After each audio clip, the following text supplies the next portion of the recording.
I was getting ready for my beloved Mill's funeral. Suddenly, my cell phone rang loudly.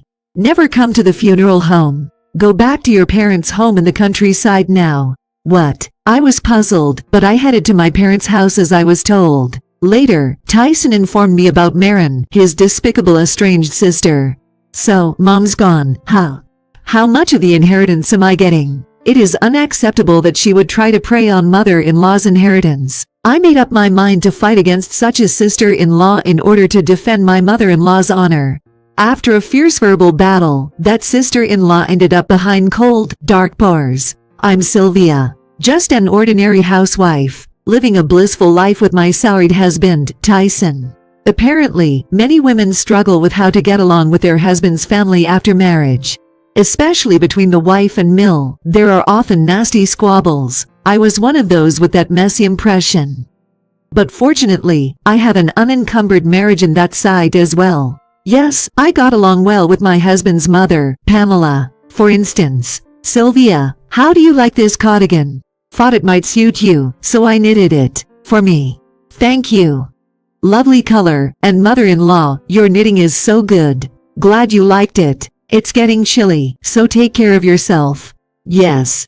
Oh, mother-in-law, would you teach me how to knit sometime? And that's how it went. Pamela's face always had a loving smile. I owed her a lot, and she even helped us out financially. I adored such a kind Mill, and considered her like a second mother.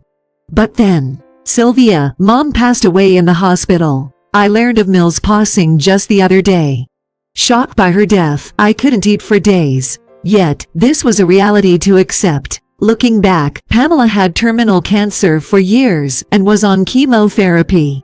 Her battle must have been incredibly hard. Whenever I visited, Pamela greeted with a smile. She surely didn't want to worry us. For her, I couldn't stay teary-eyed. I decided to send her off with a smile. So, I was preparing to attend Mill's funeral at the family's home.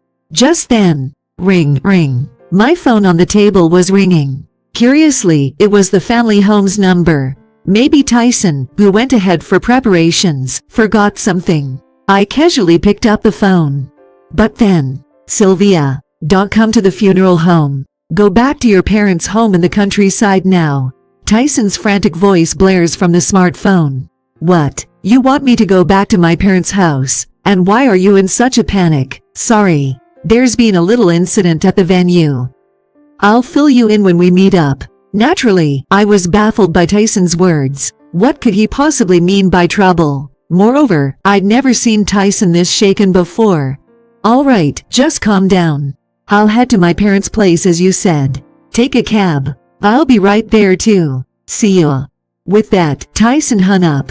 Honestly, my head was full of questions. But if Tyson says so, there must be a good reason. And so, I quickly changed my destination from my in-laws to my parents' house. Sylvia, what's going on? Isn't today Pamela's funeral? Well, come on in. We'll talk inside. Seeing their daughter's sudden return, my parents were taken aback. When I explained the situation, they were just as puzzled as I had been earlier. Nevertheless, without Tyson, there's no way to really explain the situation. We all waited anxiously at my parents' home for Tyson to arrive. About an hour later, Tyson burst into the house. Sylvia, are you okay? I'm fine, but what happened to your hand? Looking down, Tyson's hand was wrapped in bandages. He touched his injured hand and looked gravely concerned. He then began to explain the whole ordeal that occurred at his parents' house. Actually, it turns out Tyson has an older sister named Marin. But this Marin has been quite the black sheep, causing her family endless headaches for years. Apparently, she's had run-ins with the law more times than one could count. Pamela never abandoned her daughter, continuously bowing her head in apology to those around her. She even took on the debt that her daughter had racked up. I promise I'll pay it back, okay? Please, Mom. Trusting in her daughter's words. However, Marin broke that promise and left home. She's been estranged from Tyson's family, and they hadn't heard from her in ages. Yet, Marin showed up at the funeral home. Expecting that she might have matured over the years, the first words out of Marin's mouth were, "So, Mom's gone, huh? How much of the inheritance am I getting?" Naturally, Tyson was livid. Was that really the first thing she was going to say after their mother passed? Tyson heatedly informed her that she'd been written out of the will long ago. Moreover, that in Pamela's eyes, the daughter was now Sylvia. That's me. What? Sylvia? Who's that? How can an outsider inherit when her own daughter can't? That's just nuts. Marin, upon learning this, was said to have turned beet-red with rage. She then apparently took my husband's phone and drove away from my in-law's house, spewing disturbing words about my husband and me. Tyson's hand injury. Turns out she bit him. I immediately locked my phone remotely, but she probably knows our home address and recognized your face from the photos. Oh my. I was at a loss for words. Learning about Pamela's daughter was new to me, and the fact that she was such a piece of work was a shocker. I'm sorry for keeping my sister a secret. It's a family matter on my end. Tyson looked deeply pained, bowing his head. We tried to comfort him and discussed how to handle the situation. Maybe it's best if you don't go back to that house for a while, just in case. Is this address safe? Yes, I haven't put this address in my phone. So, long story short, we decided to live at our family home in the countryside for safety. The next morning dawned. The sun rose, and we could hear the birds chirping. I'm heading to work now. If anything happens, call me on the backup phone. All right, take care. I waved goodbye with a smile as Tyson drove off to work. But deep down, I felt a cold wind of anxiety. What if Marin, my sister-in-law, showed up? What if she attacked me? I was plagued by these fears constantly. Every time I closed my eyes, I saw Marin's face, remembering how she caused a scene at our family home. Yet, our days in the countryside passed peacefully. Days went by without any issue, and calm moments continued. The anxiety and tension that once troubled me gradually melted away, and now it seemed quite minor. I wished the whole ordeal with Marin would just fade away. I had become more optimistic. That's when things started to change. Excuse me, are Tyson and Sylvia here? That day, a police officer from the local station visited our family home. What can I help you with? I had a bad feeling about all this, and hesitated to ask again. But as the saying goes, bad feelings often prove to be right. As it turned out, someone had broken into our home. We got a call from a neighbor who saw it. I quickly informed Tyson, and we rushed back to our home. When we arrived, it was clear. Our home had been ransacked. Every drawer was open, as if a storm had passed through. Is anything missing? Well, with the police officer present, we checked our home. Our checkbook and other valuables seemed to be in order.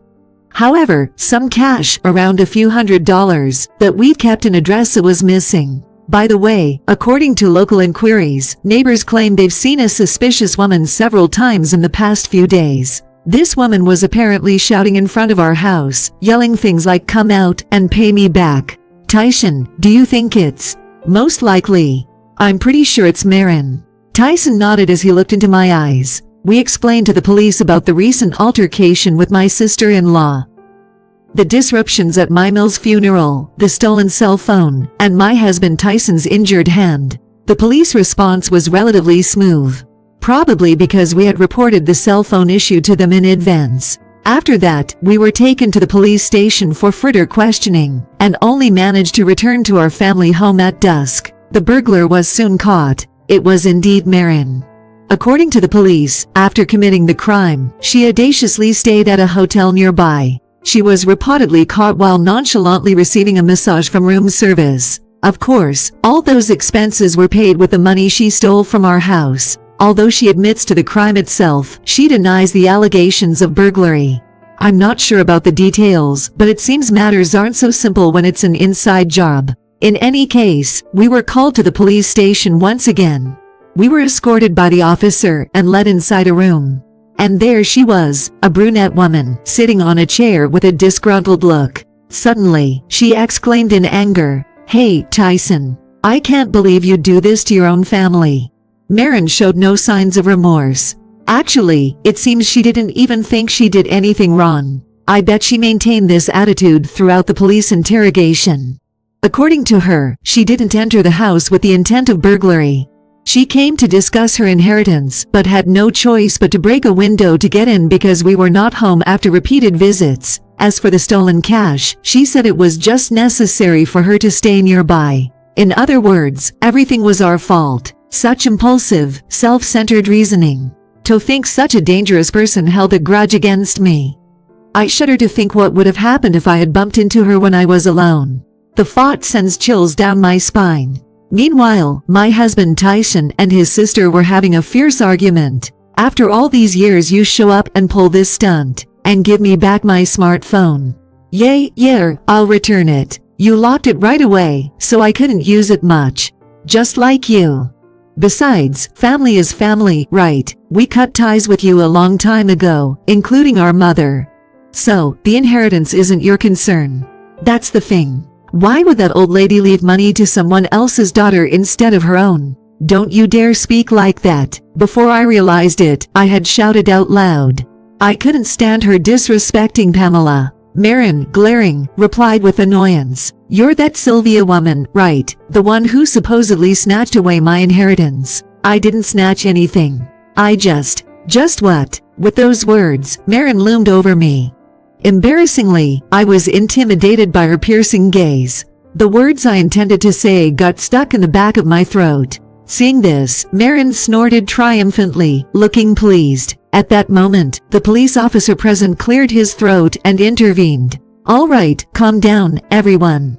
It seems there's a lot going on, so why don't you all discuss this matter amongst yourselves first? He probably judged it to be a family issue from our exchange. We can address the official complaint and other matters afterward. With that, he tried to calm the situation.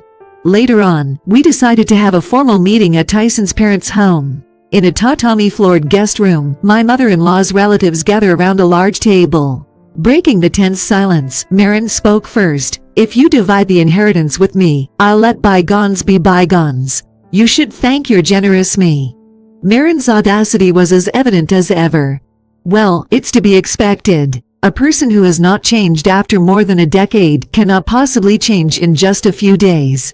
Every time she opened her mouth, she repeated, "Give me the inheritance and drop the charges." Of course, we had no intention of entertaining her demands. I've told you countless times, sis, you've been disinherited so you can't get any of mom's estate. Well, after you guys get the inheritance, you can just give me my share in cash. That's just absurd. There's no way we're going along with such a foolish idea. Tyson says with frustration. I tried to calm my husband down, then turned to her and calmly asked, Marin, have you read all of Pamela's will? It mentions you as well. I don't care about anything but the inheritance part. I bet it's full of nasty remarks about me anyway. No, Pamela was really concerned about you. She even felt remorse. If that's the case, then she should have left me the money. As she spoke, Marin scoffed with a hint of irritation. I was boiling with anger. Yet at the same time, I was deeply saddened.